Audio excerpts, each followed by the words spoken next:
How in the world does a 136-year-old company, we're talking a massive historic legacy institution, suddenly start operating with the raw speed, the agility, and the aggressive tech focus of a modern Silicon Valley startup? Well, in this explainer, we are unpacking the completely fascinating 2026 strategy of the Munich-based giant Allianz. Because right now, amidst all the global uncertainty, they're delivering record financials, they're pushing a massive, bold expansion, and they are putting artificial intelligence right at the very center of their operations. Okay, let's dive into this. We'll be breaking their 2026 strategy down into 4 key pillars. First, financials, a record-breaking start. Second, global reach, expansion in Asia. Third, leadership, a new era. And fourth, technology, the AI baseline. To really wrap your head around the magnitude of this shift, you have to keep their sheer scale in mind. Allianz is 136 years old. They serve over 100 million customers worldwide. Normally, institutions this massive are incredibly cautious. They're slow to turn the ship, right? Yet their overarching narrative for 2026 is all about rapid, future-facing movement. They're literally merging immense legacy scale with startup agility. So, Pillar 1, financials. And what a roller coaster first half it was. Their business is booming straight out of the gate. In Q1, their total volume hit a staggering 53.0 billion euros, mostly driven by huge internal growth in property casualty and asset management. And that massive volume, it translated into a record operating profit of 4.5 billion euros, meaning by the end of Q1 alone, they'd already knocked out 26% of their full-year target. But then Q2 hits, and they beat that record again, hitting 4.87 billion euros.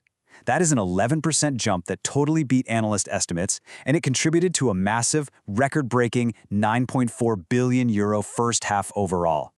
And this brilliantly illustrates where their head is at right now. When CEO Oliver Bäte announced these numbers, he didn't just pat everyone on the back for the massive 221% Solvency II ratio. He immediately tied those incredibly strong fundamentals straight to their technological future, highlighting the potential of AI to serve customers efficiently. He's basically telling us that today's record profits are literally funding tomorrow's tech. But here is where we need to unpack those kind of mixed signals from the second quarter. While operating profits hit that amazing 4.87 billion euro record, the net profit attributable to shareholders actually dropped 8.7%, down to 2.595 billion euros. It missed the consensus forecast. So what happened? Well, it absolutely wasn't a failure in their core business. It was actually due to a massive 643 million euro restructuring hit on IT assets. They deliberately chose to take a huge expense to prep their internal systems for the massive adoption of artificial intelligence.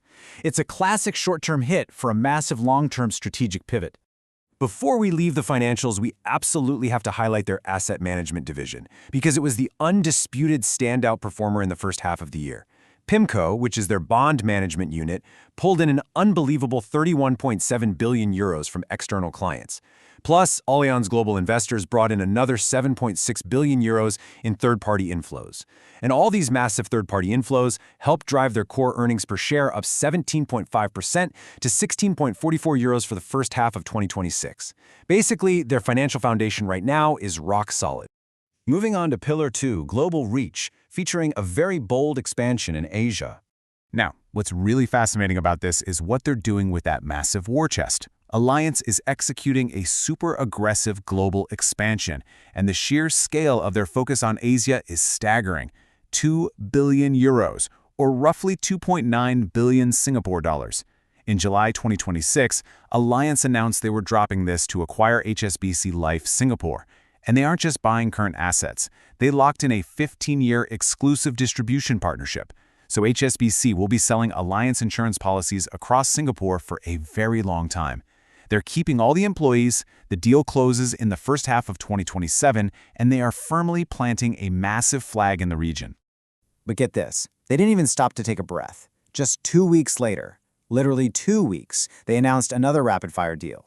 Allianz Global Investors agreed to buy UOB Asset Manager for 376 million euros, or 555 million Singapore dollars. I mean, talk about an incredibly agile M&A team executing multiple high-value regional deals in rapid succession. And the result is an unbelievable regional footprint. You might actually remember that late in 2024, Allianz had a massive 1.15 billion euro bid for income insurance totally blocked by the Singaporean government over affordable access concerns. But instead of retreating, they pivoted. Through HSBC Life and UOB Asset Management, they've instantly secured vast networks not just in Singapore, but across Thailand, Malaysia, Vietnam, Indonesia, Taiwan, and Japan. This pushes their assets under management in the Asia-Pacific to over 170 billion euros. It is seriously a masterclass in strategic persistence. Which brings us to Pillar 3, leadership, and stepping into a new era for 2027. Let's move to how this all builds up structurally, because executing a 2025 to 2027 strategic cycle of this magnitude means the board has to shift. Managing these huge acquisitions and massive tech rollouts requires a totally fresh alignment. After 30 years, Klaus-Peter Roller is retiring. Stepping up to handle that massive Asian expansion we just talked about is Thomas Kutzmann, while Renata Wagner and Sirma Boshnikova are significantly expanding their global portfolios. And crucially, CFO Claire-Marie Coste-Lepoutre, the real architect behind those strong financials, has had her mandate extended all the way until 2031. It's this perfect blend of financial continuity and fresh execution energy. And finally, Pillar 4, technology, where AI is officially the new baseline. Because for Allianz, AI is no longer some cute gimmick. It is literally being integrated as the core engine of the company. But you've got to wonder, right? How does a 136-year-old insurance company actually use AI? When you think of old insurance firms, you probably picture endless paperwork, ancient computer systems, and incredibly slow processes. So how does a giant like this deploy artificial intelligence on a practical, day-to-day level? Well, they do it through aggressive, top-tier partnerships. In January 2026, they announced a massive global partnership with Anthropic, one of the leading AI safety companies in the world.